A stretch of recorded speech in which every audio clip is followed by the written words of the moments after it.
The movie takes place in Raccoon City, a place that was once the headquarters for Umbrella Corporation. But ever since the corporation moved its headquarters, the city is now empty and abandoned, with only a few people still living there. The movie begins with the introduction of two siblings who are asleep, a girl and a boy named Claire and Chris Redfield. Since their parents passed away, Dr. Williams has been caring for the two while they live in an orphanage that belongs to the Umbrella Corporation.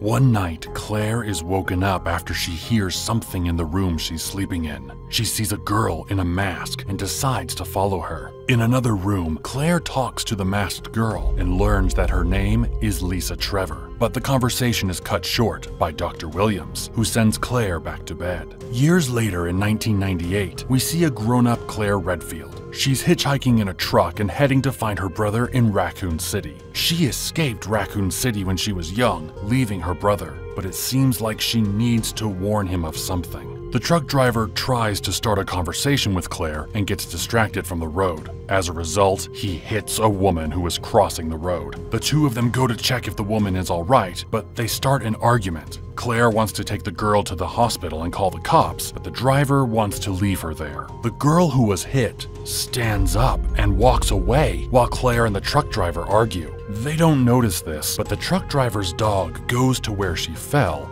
barks, and starts licking her blood. It's only when they see the girl has left that they continue on their way to Raccoon City. Meanwhile, inside Raccoon City, we are introduced to Leon S. Kennedy, a rookie cop who was assigned to work at Raccoon City as a punishment for shooting his partner during training. That night, Leon passed out, sleeping in a diner. Three more cops are messing with him as he sleeps: Jill Valentine, Wesker, and Richard. Two more uniformed cops enter the diner. They are headed to Spencer Mansion to investigate a body that was found there, and they just stopped at the diner to get coffee. All the cops leave shortly after, leaving Leon and the waitress. Leon notices that the waitress is bleeding from her eye, but she tells him it's all right. The two are interrupted when a bird hits itself on the diner window and acts weird after it falls. On the other side of town, Claire arrives with the truck driver in Raccoon City. She quickly heads for her brother's house, leaving the truck driver and his dog. The truck driver notices that his dog appears ill.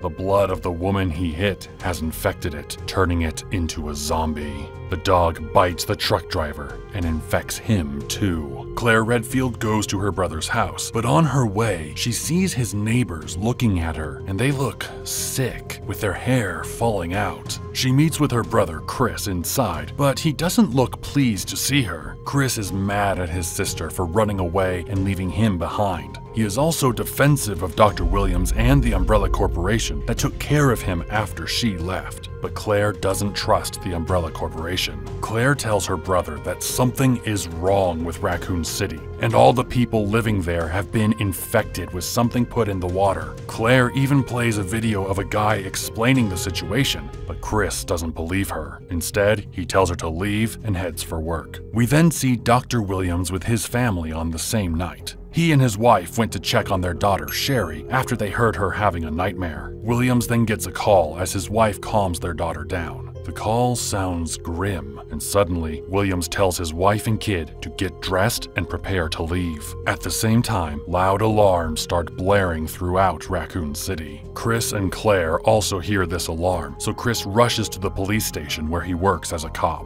Claire decides to stay behind and begins to investigate the water. However, she is suddenly attacked by the sick neighbor who had been watching her upon her arrival. Claire fights off the infected woman and quickly follows her brother to the police station. While she's on her way, she comes upon Dr. Williams and his family, and it brings back memories of the experiments from the orphanage. Meanwhile, at the station, Chris, Jill Valentine, Wesker, and Richard are told by their chief that the cops who investigated Spencer's mansion have gone silent, so that means something may have gone wrong. The four cops are told to take the helicopter and investigate what is going on in Spencer's mansion. As the meeting was going on, Wesker receives a message on his pager from an unknown sender, warning him that Raccoon City is about to be destroyed. The message instructs him to check his locker, where he discovers a PDA left by the mysterious contact. Moments after they leave, we see the truck driver who was infected by his dog. The driver is speeding his truck and crashes it in front of the police station, where only Leon and the chief are left. The truck driver, who is now turned into a zombie, makes a move to attack Leon, but the chief shoots him down and tells Leon to lock the gate and doors.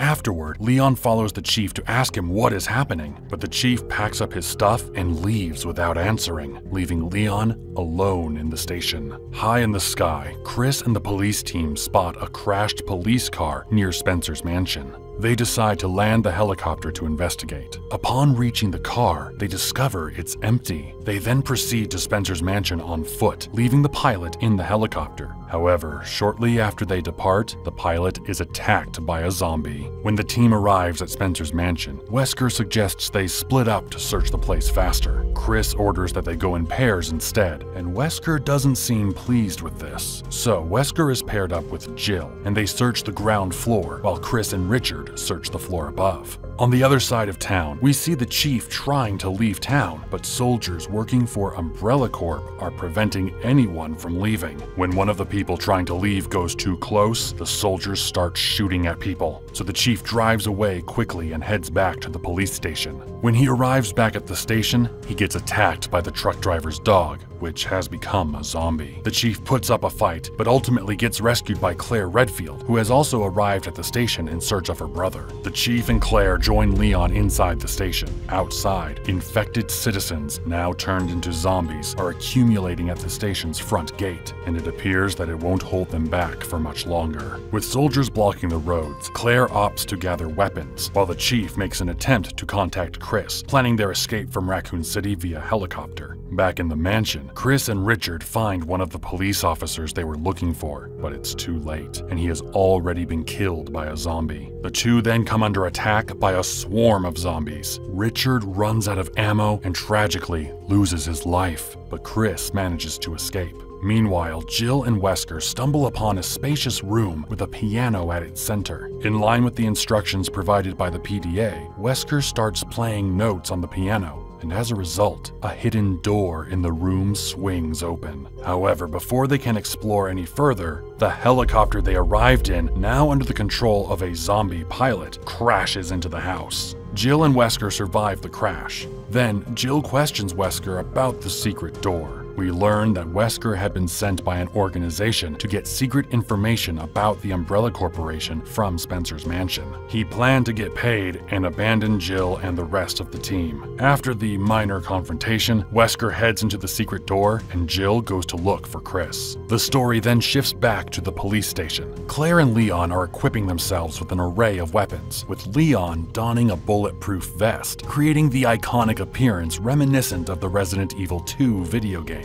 The chief tries to contact Chris and his team, but no one picks up the radio. Claire, Leon, and the chief realize that the helicopter is not coming, so they decide to head to Spencer's mansion. But before they can leave, the zombies break into the station, and it turns into a fight to escape. The three are able to escape, and the chief takes them to the Raccoon City orphanage. He tells Chris and Leon that there's a secret passage to Spencer's mansion from there. As they look for the passage, a monster lurking in the orphanage attacks and kills the chief. Claire and Leon try fighting it, but they don't seem to be doing it any harm. But then, Lisa Trevor, the masked girl whom Claire used to see when she was a young girl living in the orphanage, saves the two. Lisa fights and kills the monster, then takes Claire and Leon to the secret passage. Claire and Leon get into an elevator that takes them below the orphanage. They find records of Dr. Williams' experiments on children, including Lisa Trevor and the Ashford twins. Having searched the area, Claire and Leon begin making their way to Spencer's mansion. In Spencer's mansion, Jill Valentine finds Chris, who has been fighting a large number of zombies on his own. They both head to the doorway that Wesker discovered. In the same building, Williams and his family find themselves in an underground lab. Williams is busy carefully packing T-virus vials into a case as part of his plan to escape Raccoon City with his family. Wesker enters the room and demands that Williams hand over the case. But Williams doesn't want to hand over his life's work, so Wesker shoots him. Before he dies, Williams injects himself with one vial of the T-virus. Williams' family tries to fight back, so Wesker also shoots the wife. But before he can shoot their child, Sherry, Jill and Chris arrive and put him down. Before Wesker dies, he gives Jill the PDA he was carrying and tells her that there's a train underneath the facility that they can use to escape from Raccoon City. Chris, Jill, and Sherry start making their way towards the train, but on the way, they get attacked by Williams. The T-virus Williams injected himself with has brought him back to life and turned him into a monster. Chris tries to fight the monster on his own, but it overpowers him. Just then, Claire steps in and rescues her brother by shooting Williams multiple times with a shotgun. Claire finishes Williams off by shooting him in the head. Claire is finally reunited with her brother, and together with the Redfields, Leon, Jill, and Williams' kid Sherry, they find the train and begin their way out of Raccoon City. But unknown to them, Williams' body starts moving again, even though they think they killed him. At 6 a.m., Raccoon City begins collapsing and blowing up. The city is being destroyed by Umbrella Corporation to prevent the T-virus from spreading and turning more people into zombies. As Chris guides the train through the tunnel, it suddenly collapses. Shortly afterward, the Redfields hear threatening, heavy footsteps. Williams, who has grown into a larger, fully mutated monster, then tears open the train's roof. Chris and Claire begin fighting it. They hurt the monster, but not enough to put it down. Leon then comes in with a rocket launcher and blows up the monster, finishing it off. After Raccoon City was blown up, records from Umbrella Corporation show no survivors from the Raccoon City incident and that the T-virus infection has been contained. But they don't know that Chris, Claire, Leon, Jill, and Sherry survived and escaped Raccoon City. The post-credit scene shows Wesker waking up from a body bag. He has been revived from the dead by a woman named Ada Wong, and she tells him that there will be others like him before she walks away. What's your favorite adaptation of the Resident Evil games? Let me know in the comments below, and be sure to hit the like button and subscribe so that you don't miss our next recap. Thanks for watching.